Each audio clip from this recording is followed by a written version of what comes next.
thank you so much for being here with the Sustainability Alliance and First Thursday. And we're going to be talking about food. And we all like to eat, so this is very relevant to all of us today. So very excited to hear from Taryn and what she has to share with us. So welcome. We're here with First Thursday for Systems for Local Food Access. And we're going to get started here in just a minute. But before we do, there's a little QR code on the screen here. It's an entry poll. Let us know how we can better improve these programs. If you take a little entry poll and exit poll, we collect that data to really inform our team how we can do better for you. So thank you for taking the time to do that. I also want to thank my team that's here today. We have Jill Maud back there keeping us orderly, and we have Morgan Fairley here making sure we're recording, and we have Missy Luckenbach making sure we're here today and helping with all of our other projects as well. So give them a little round of applause because they do a lot and they work really hard. So. And have several board members here today. I see Rick Kotarski, Kathy Wiedenhoff, Thomas Levanchi, Richard Cox, and past board member Matt Newman. They all have been so essential to the work that we've done over the years. So they don't have to do that. They're volunteering their time to help us and to help Tulsa and Oklahoma be a better place to live. So let's give them a round of applause.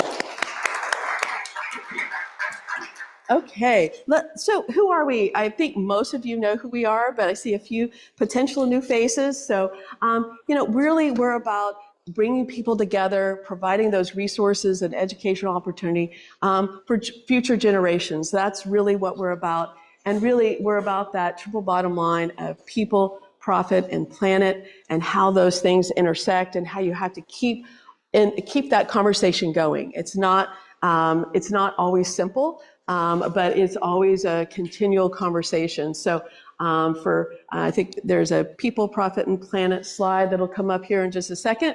So kind of how those things intersect, in your place, your organization or your families and your community, and see how but we need all three of them because they really are about everything that we do. It's that, people, that's the engagement and community piece, health and wellness. We're going to learn a lot about that when it comes to Oklahoma Foods.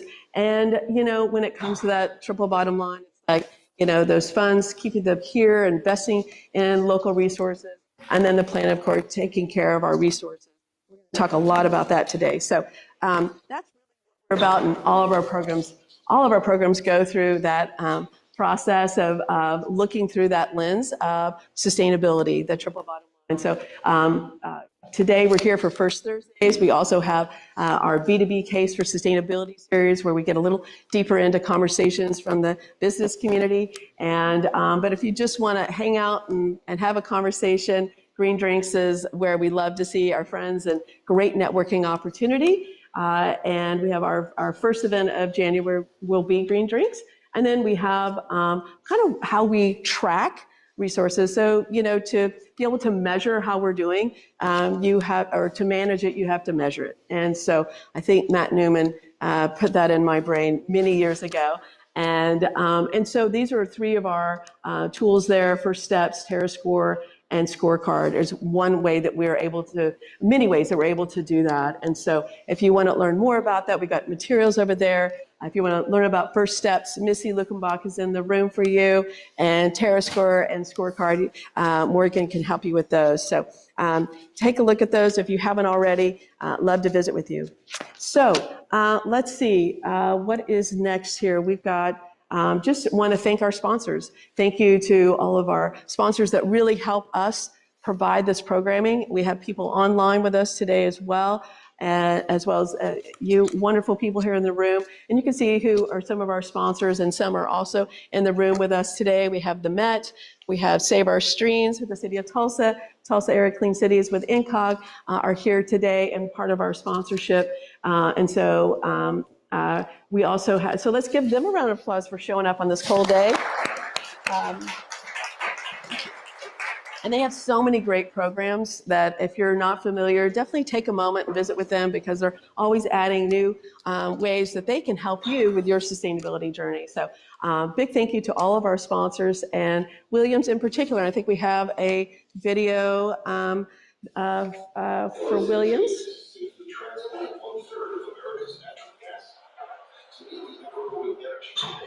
Revolutionary technologies to cleanly, reliably, and affordably power the world.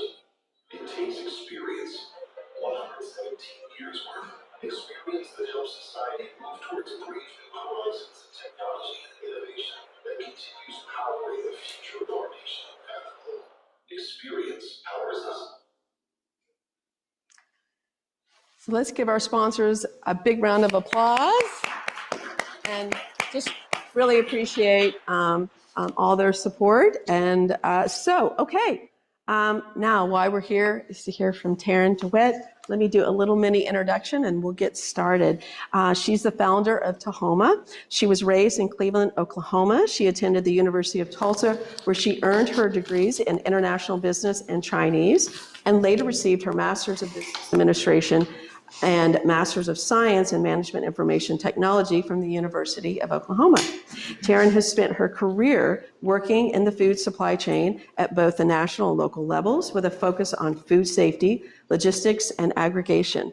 After her family's company, Frontier Produce, sold in July of 2024, Taryn founded Tulhoma with the goal of improving local food access to school systems, restaurants, and grocery stores. Tulhoma provides support for local food systems and to make it easier for local items to enter the wholesale market, which is the main thing we're going to hear about today. Taryn loves traveling, hiking, cooking, going to the farmer's market, where I'd love to see her, and doing all those activities with her two sons, Chip and Jay, and husband, Sam Payton. Please help me welcome Taryn.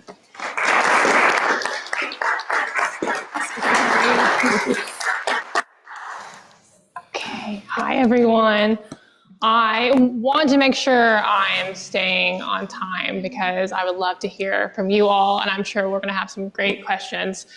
So thank you, Corey. Thank you, everyone at the Sustainability Alliance for having me today, helping me with this, and giving me the opportunity to talk to you about local food. It's fun. I see quite a few people I know here, so that makes me feel a little less nervous.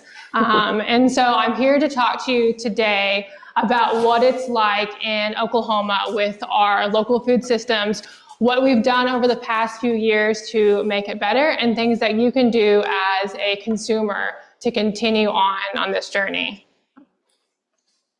So Corey gave you a little bit of my background. I will quickly share how I ended up here. I've spent 12 years in national and regional supply chain. I worked at Frontier Produce for 12 years. I started working with school systems. So mostly I sold produce to schools. With that, a few years ago, there was a federal grant that allowed schools to buy local food. So they called me and said, hey, produce girl, we need local produce. And I said, I don't have any. Besides J&M mushrooms in the Veneta, Miami area, there wasn't anything that the distributor I worked for was buying from, or any distributor for that matter. So they said, figure it out. And so I started working with a few farms. It took me a couple years to even get that figured out. So it really showed how much improvement there was. And so when I had the opportunity to do this on my own and make this my full-time job, I took it. And so that is where I'm here today. Tulhoma, mostly on a weekly basis, I'm planning logistics for produce farmers. I'm helping them get food safety certifications, the aggregation, and then advocating like I'm doing today. So before we dive in, I want to make sure that we understand a few terms. So the first one I want to actually talk about is local. So when we think about local food, this is where it becomes a bit of a marketing ploy. So when you hear someone say local, I think Oklahoma. So over the past few months, I've really been trying to make it a point to say Oklahoma grown and Oklahoma raised, because that really defines what we're doing. So I would be cautious of someone saying I support an Oklahoma business, because that's anyone in Oklahoma, and maybe they're not supporting Oklahoma agriculture, and maybe they're doing it for a marketing concern versus actually doing something for our economy. Retail versus food service. So in this industry, you're going to think of it as two things. Retail is where you're buying. You're going to the grocery store. That's a different size product. I always said when I worked at Frontier, I would sell maybe 5 cases of kiwi a week, which a distributor selling to someone like Walmart or Target might sell 50 pallets of kiwi. So the products are different, the sizes are different. And so as we think about growing our system, we have to consider both sides. Commodity versus specialty crops. So commodity is anything that can be mixed into a group and you can't really tell the difference. The price is dictated by the market. The farmer doesn't have full control. They're told what breed, what seed variety, all of that. And then we have specialty crops. So specialty crops is this tiny market that is everything from fresh fruits and vegetables to Christmas trees to the floral industry and all the things that don't quite fit into the commodity market. In Oklahoma, specialty crops make up between 1% and 5% of the total revenue when we're talking about agriculture. Most of that 1% to 5% is our pecan industry. Our pecan industry is pretty solid. We do a lot of exporting to different states. So out of that, think about how, when we talk about the thousands of farms in Oklahoma, how few of that is actually local fruits and vegetables or non-commodity meat proteins. CSA. So who's heard of the term CSA? Of course. Good. Okay. So most groups there'd be like one person. So this concept is becoming more and more popular. It was popular years and years ago, and now it's back. So it stands for Community Supported Agriculture. And the most traditional way, I would go to Farmer Corey. I would give her $600 in January. That would buy seeds. She would know that I am going to pick up products from her at X amount of time. So whenever her stuff is ready, maybe end of April or May, I would then go to her farm every other week and get a farm share. So a certain weight or a certain amount, but I wouldn't have full control over what that is. That's one of the best ways to support farmers. There's more and more of those popping up, which I'll go over in a little bit, but that is a term that we're starting to see more of. And then you sort of have the labeling terms. Regenerative agriculture is a hot topic over the past couple years. It's been around since agriculture, because really all it is soil health. You're taking things like nitrogen with cover crops and all these different things to increase the soil health, which then increase the nutrient density. So we're seeing that more and more popular.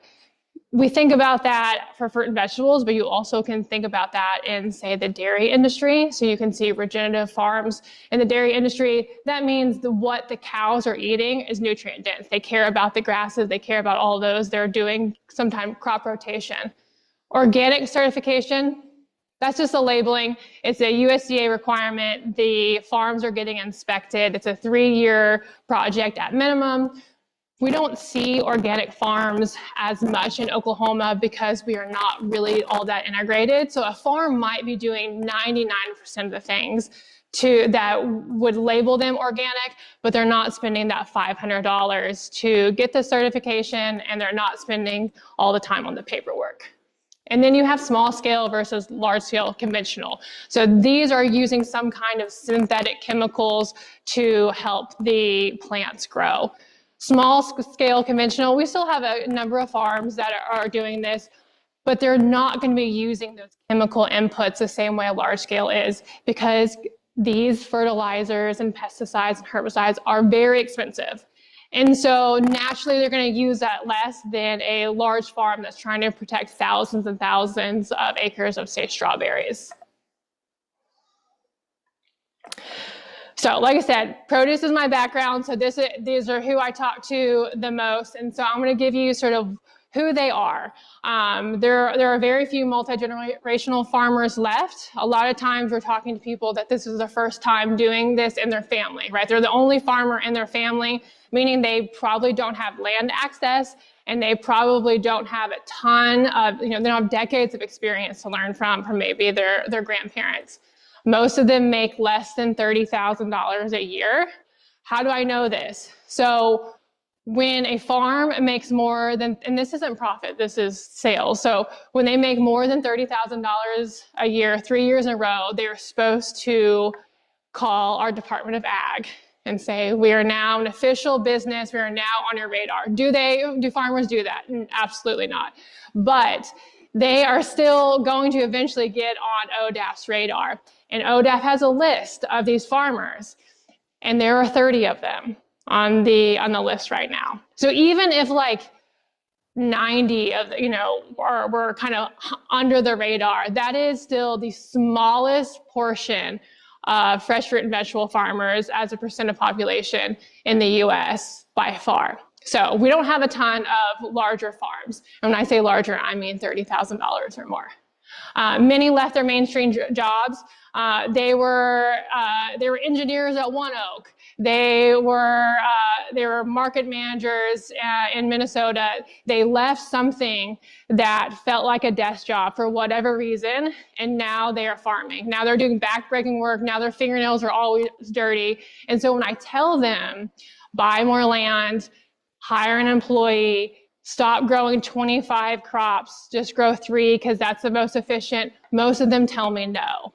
There's a group that are very business minded, but many of them left these corporate jobs because they like the idea of farming and they don't like the idea of managing others and becoming this big, enormous beast that they've sort of left.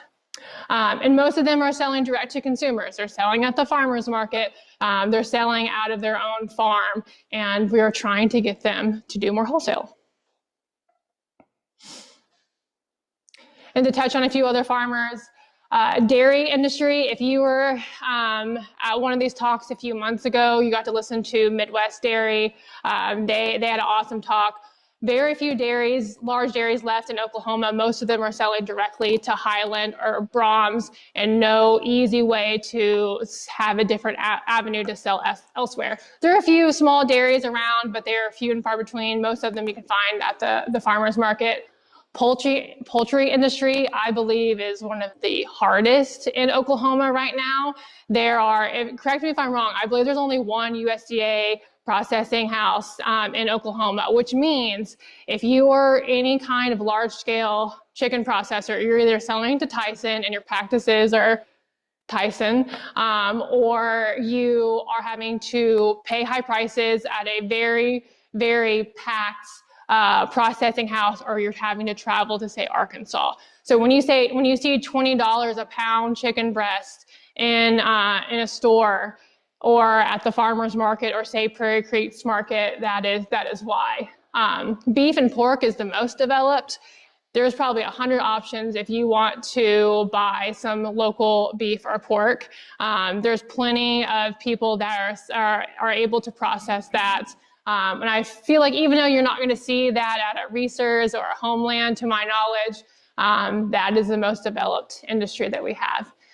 And eggs and a couple other ones. We have like Hanson and Equally Yoked. You can buy Equally Yoked at Reese's. I haven't been to their plant to know their practices, but there's a few other industries that are getting better.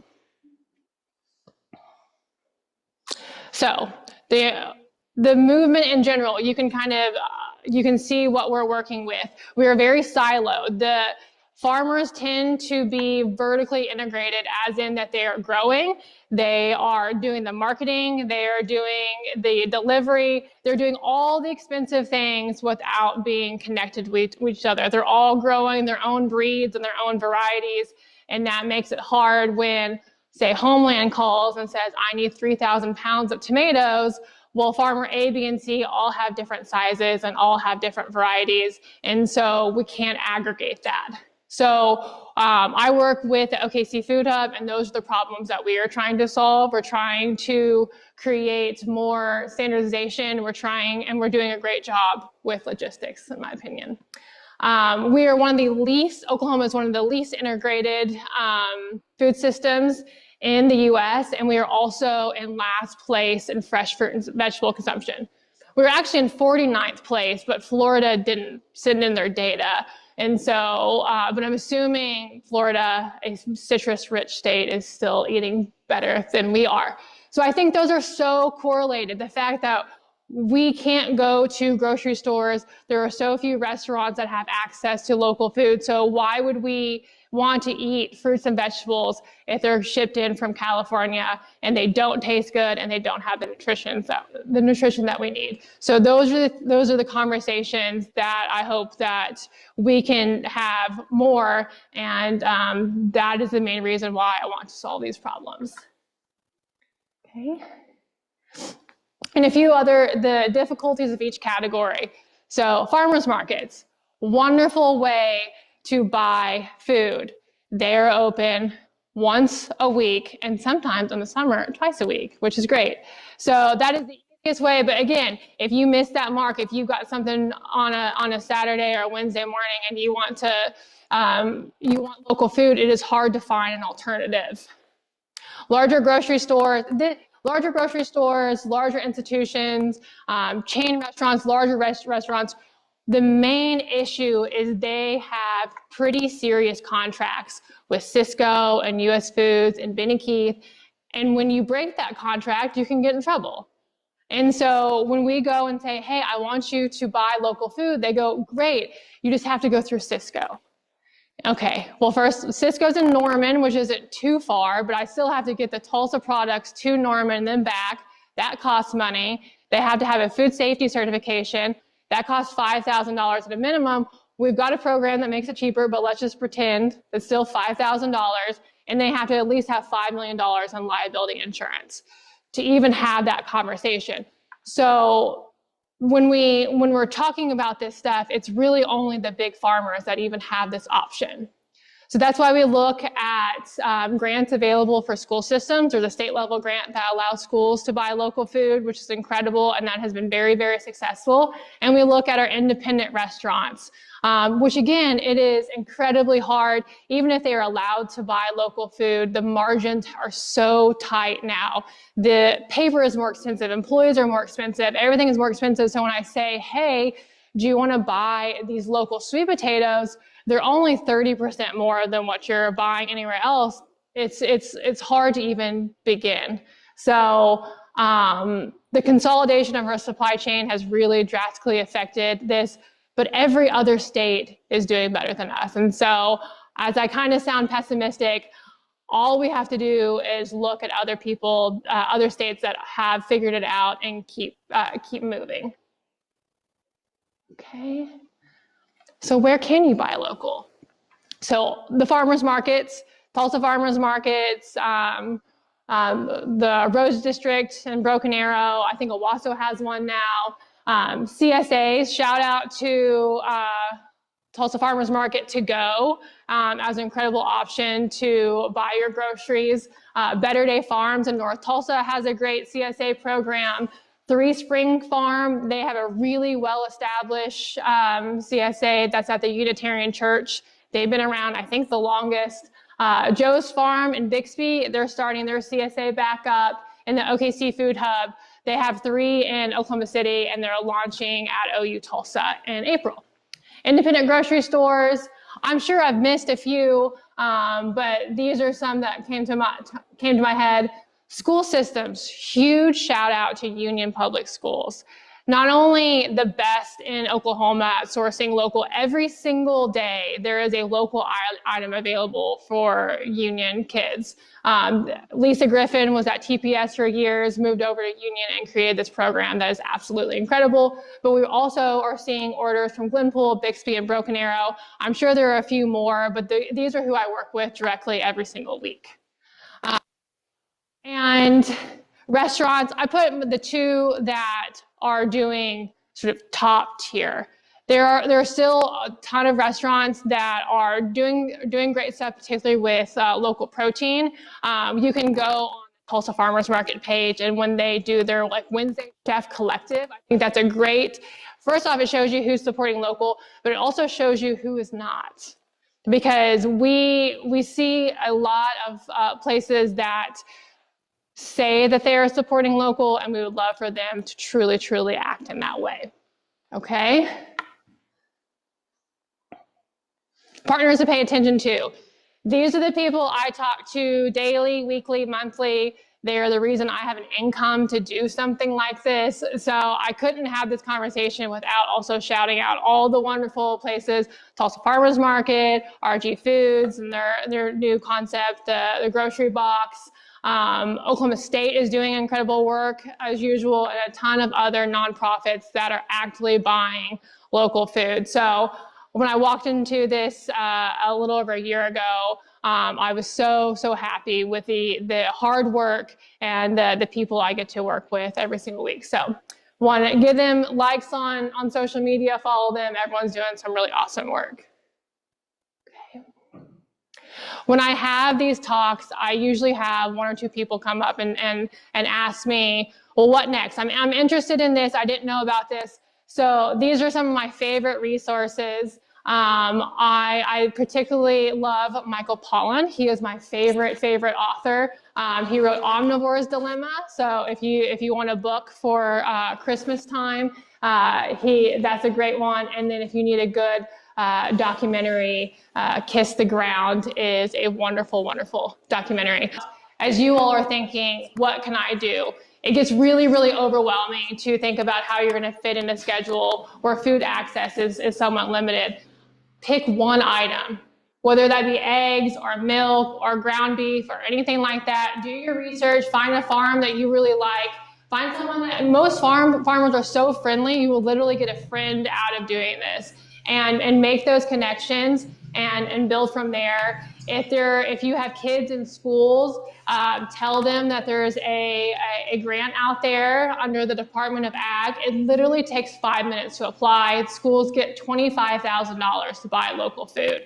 It is an absolutely incredible program, but we often hear that the parents aren't giving them feedback. Now, how easy it is to get that information to the school nutrition directors, I get, but having those conversations, and then when you go to a restaurant, ask them who they're buying from. They will know if they're doing a good job. They will know that if there's farmers that they're working with, and if they don't have a good answer for you, that's okay, because so many restaurants are having a hard time with this.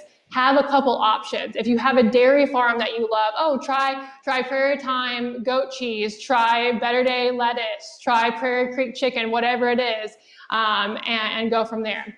And my last pitch is, if you work for a large entity, if you are a part of a large faith-based organization, we have a very, very successful CSA program where we show up to your work at the end of the day or at the end of the organization's day, and have a variety of local produce available. We've done 3 of those this past year, and we've got our program down packed.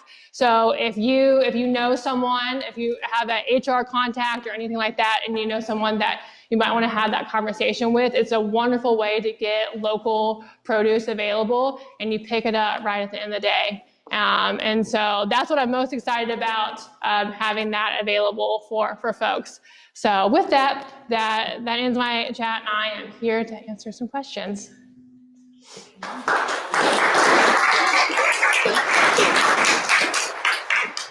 So we're a small group, but Missy will come around with a little mic just so we can translate with our online guests. But if you have a question, raise your hand, and we'd love to keep the conversation going. Well, if I may, I'm going to hand you this so that we can hear you online. I'm a local urban farmer myself. Okay. Put the mic up, please. On your mouth. Oh, excuse me. The reason I came today was more to add on to this, is that from my experience, I want to see more greenhouse growing, more hydroponic growing, more geothermal heating and cooling to make these growing systems year-round. Mm-hmm. We eliminate a lot of our chemical problems, our bug problems, and our productivity goes through the roof per square foot, and our margins are better, our labor's lower. Everything comes from what I've seen in other greenhouses. China has, what was it, something like 400,000 acres under plastic for cold houses, and there's not one for hot weather. Oklahoma is not going to get colder. It's going to get hotter. And what are we trying to do? We keep doing the same thing, trying to grow spinach in the summertime, and it's just too hard to do outdoors in a cooled greenhouse. And the single biggest problem I run into with the greenhouse operation is energy cost. So then what happens is we see these monster greenhouses of multi-million dollars taking over the marketplace. And not that they're doing anything wrong. It's just that that's the only place you can get. So we're squeezing out the very people that you're talking about because of the economics. I don't have the investment money to put into a multi-million-dollar greenhouse. And then I'm turning right around, the margins are terrible simply because a third of my revenue goes into energy. And what I keep pushing for and asking for is some place where we can get us a greenhouse running on geothermal, heated and cooled, to show the industry that we can do this. And the industry doesn't care. They just want to sell you a gas heater and a wet wall. And hey, you know, what else do you need to go along with it? They keep pushing software all day long. And my deal is let's get the greenhouses going, or turn a regular hoop house into a moneymaker simply by the fact you got a river going right there beside your property. There's the cooling, just like the Dutch are doing right now. In Holland, I was just absolutely blown away. And they're using cooling ponds right up here at Tulhoma, north of Oklahoma, Tulsa. We have a power plant that has a 60-acre pond, and not one greenhouse using that hot water or cold water to heat and cool it. And so this is the kind of infrastructure I see that we could have, where you could go up and lease a piece of property, build a house, and have heating and cooling right off of it as an industrial center around that whole doggone lake. Well, we've got some good energy folks in this space, so maybe we can have a conversation about that. And I agree, the seasonality is incredibly important, as we are so used to having everything year round, having hydroponic options or other options that places don't have to change their menus, and they know something is available year round is a wonderful way to start. So I think that's a great idea. Any other questions?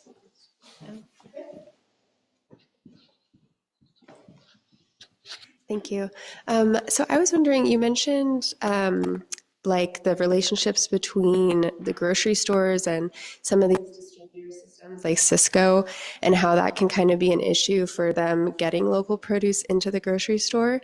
I'm curious if that is kind of a broad issue across most states in the country, or if maybe it's more of an issue here in Oklahoma. And whether there are any other like systems level approaches that grocery stores could be taking to eliminate that issue. It's definitely a national issue. I mean, because places like Cisco and US Foods are national organizations. But what happens uniquely in Oklahoma is we're so primed to order from one platform. And so while other grocery stores around the country might say, okay, I'm going to sit on my desktop and I'm going to order from 7 different places, because they've got a dairy co-op and they've got someone making pasta and a couple other like bread items. They're trained to make these orders. Where in Oklahoma, it's basically massive companies and then very, very siloed, scattered. Okay, I'm going to place a $100 order here with this farmer. And so oftentimes I hear that the managers of these grocery stores feel like it's not worth it. So often they say, I'm overwhelmed, I'm understaffed. And so when they're not trained to have those options and know that those are consistent, and they go, okay, well, that's just one more invoice I'm going to have to process, it makes it harder and harder to get it started and change their minds.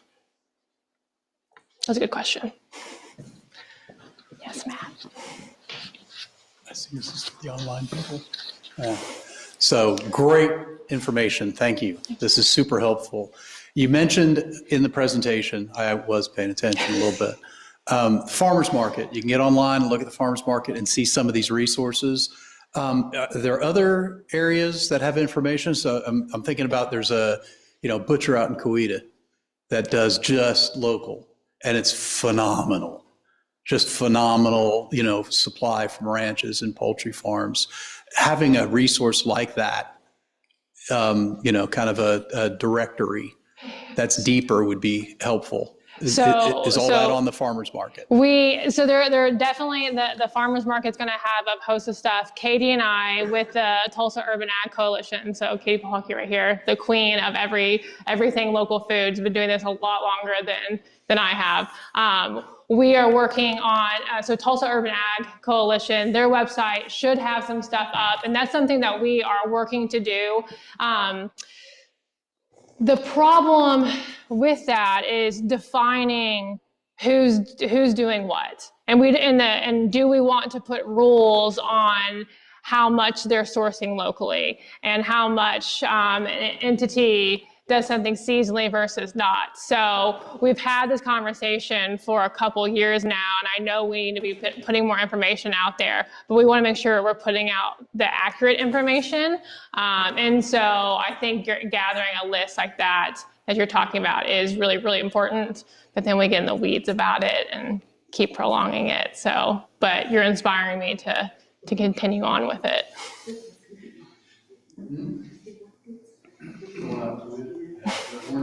Yeah, who is it? Yeah, should give it a shout out. Do you know? Hey, it's just go on 51. It's just huge orange roof. I don't know what it's called. Country markets. Okay. Barbecue on its actual. Okay. Hands down, and if you have like family coming over and you want to do hamburgers, you can go up to them and say, I want like really good meat, and cut in some bacon or cut in some pork sausage and make a really cool burger. Nice. Okay. Good to know.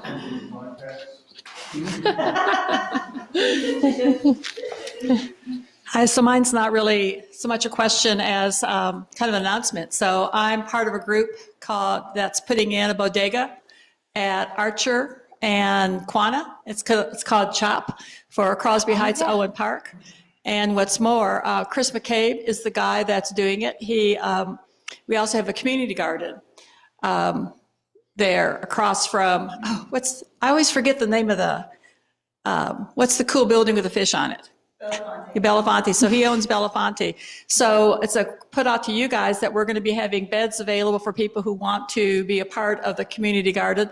But we're also looking for small suppliers who have small quantities and who want to be able to, because we can't even imagine how half of it's going to have to be inexpensive for families and the other half is going to be local for more higher end. So we're looking for people who have access to small amounts that want to talk with us and bring by what they have. So I want to make sure that we get on your radar, that Chop Grocer. Okay. You can follow us on Facebook. We're opening in January, but it's Chop Grocer.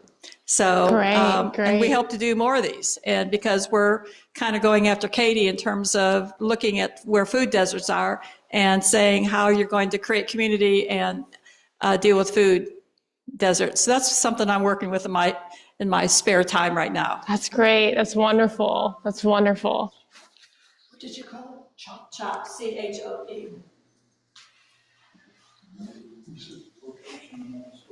It's Quanah.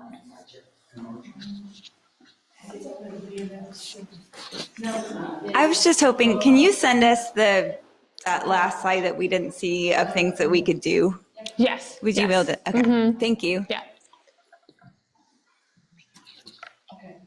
Let's get it straight up. Any other questions or comments about farmers market or Katie, if you've got anything to kind of add some of the work that you're doing? Maybe. Okay. Well, there's just a lot.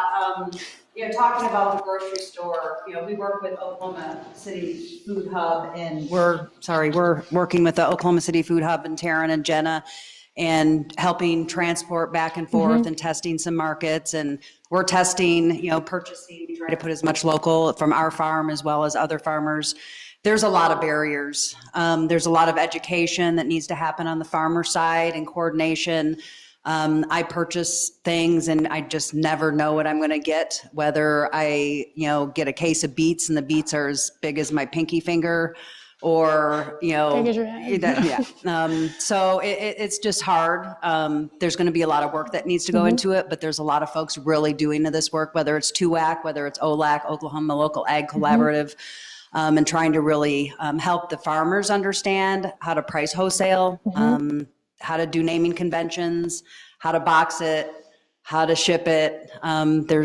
We are behind. We're behind the rest of the country. So there's a lot of work being done, and I have great hopes for our future that we are going to figure this out, and we are going to get more of our local farmers into our grocery stores and our restaurants and our schools. It's important not just for health, but also for food resiliency, for future, making sure that we can feed us if something happens. Who's your next?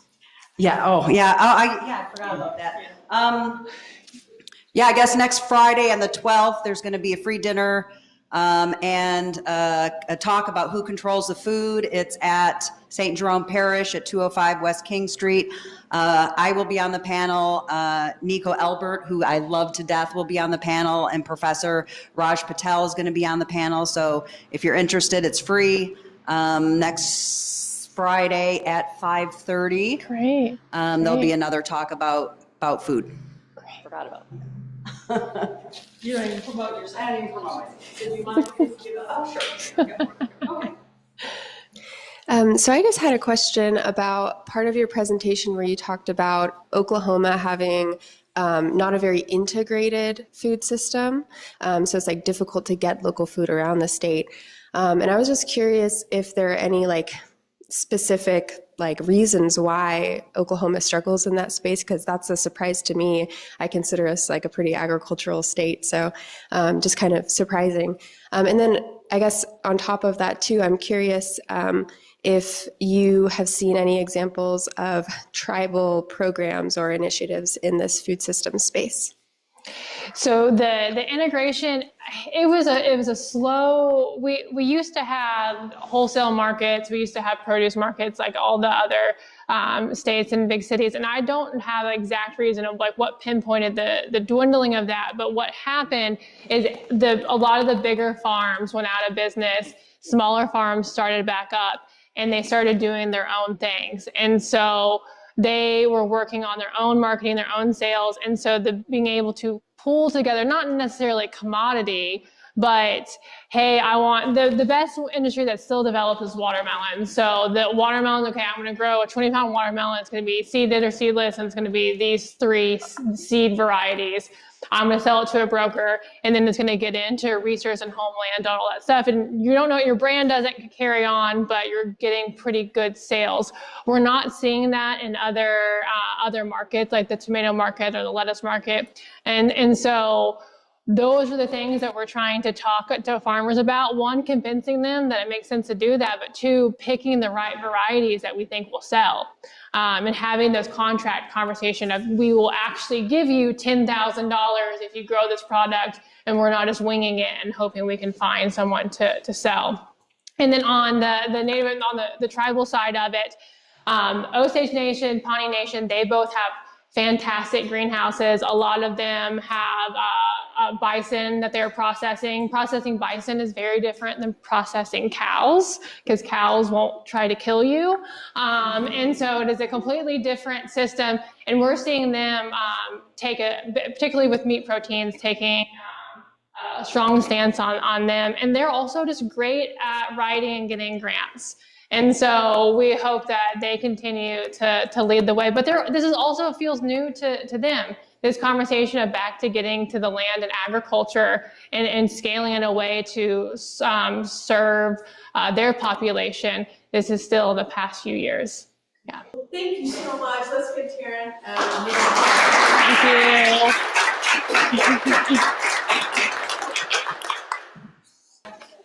Thank you again, Taryn. I always learn so much about food and talking with you, and you're such a wealth of information and such an advocate for Oklahoma farmers. And I'm going to start using your term, Oklahoma grown, as opposed to local foods. So I love that.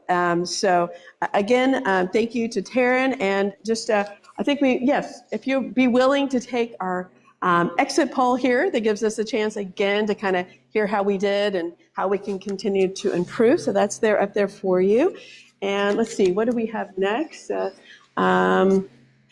Okay, so if you want to continue this conversation around food or anything else, and please join us for our next event. It'll be at the beginning of the year. It'll be Green Drinks. Will be January 22nd. We'll be at Nothing Left Brewery, and we'll keep these conversations going. And actually, Nothing Left Brewery became a First Step member, and so we're excited to work with them. And then the event that they have going on, maybe they can promote that there. So that's coming up. And then let's see, what do we got? I think, so our app, also TerraScore has a lot of information there about eating locally and sustainability habits. So that's another a way to kind of get connected, free and available to you, and a lot of information there about local foods and things like that. So we have that for you. And then I think next, just if you want to stay in touch with us, this is a way to connect with our programs and a way to see what's coming up next. And if you want to make sure you're on that list, please reach out and subscribe, and we'll keep you posted. We send out a monthly newsletter that's always chock full of all kinds of good things going on and upcoming events and tips to achieve. And Morgan puts that together, does a great job with that. So another great way to kind of tell you what's going on. And if you did not receive this month and you want to, reach out to Jill and let her know, and we'll make sure you get a copy of that. There's several things coming up. And let's see, and also want to just thank our sponsors. Let's see, yes, so PSO Williams, PSO Renewable Energy, Spirit Aerosystems, and One Oak, Save Our Streams, Incog, Philbrook, the Tulsa Farmers Market, and the Met. So let's give them another round of applause for their support. And I think with that, thank you. Stick around. We've got local foods here, locally made foods. So please stick around and have a bite with us. All right. Take care.